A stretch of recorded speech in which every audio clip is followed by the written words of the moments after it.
Hi students, in this video we will take a look at a section in Chapter 8 of Financial Management course. Specifically, in this video we will try to calculate the value of preferred and common stock, as well to calculate a stock's expected rate of return.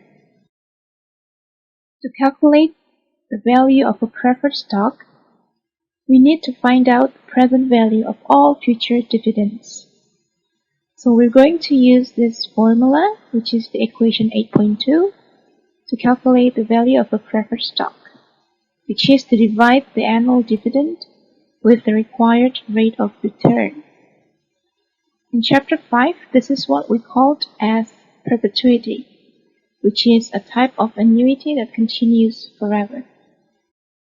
Similarly, to value a common stock, we need to find out the present value of all future cash flows. However, unlike a preferred stock, dividends in common stock are neither fixed nor guaranteed, which will complicate our calculation. A common type of valuing a common stock is to use the dividend valuation model. After performing some mathematical operations, we finally ended up with this equation, which is equation 8.5. The value of a common stock is dividend in year 1 divided by the required rate of return deducted by growth rate.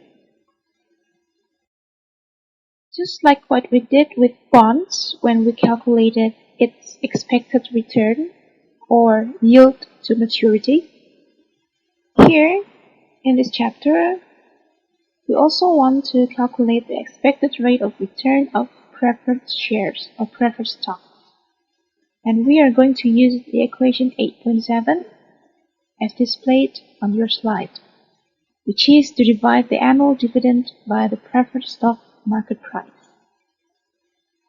If you still remember the equation 8.2, earlier on we calculated the value of a preferred stock by dividing annual dividend with required rate of return. So, what's actually the difference between these two formulas? This simple table illustrates the difference between these two formulas. The first one is the required rate of return, which is calculated by dividing annual dividend by the preferred stock value. The second one is the expected rate of return, which is derived from dividing annual dividend by the preferred stock market price. If you still remember our discussion back in Chapter 7, stock value and market price, or back then bond value and bond price, could be the same if the market is efficient. So the same principle applies here. If the stock value is equal to its market price, then the market is efficient and the expected return will be equal to required return. Next, to calculate the expected return for common stockholders, principle is the same like preferred stocks.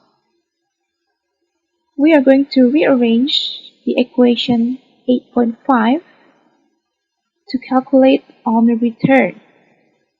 So that's why we ended up with the equation 8.9. So what's the difference between 8.9 and 8.5? Equation 8.5 used required rate of return, while equation 8.9 used or tried to find out the expected rate of return.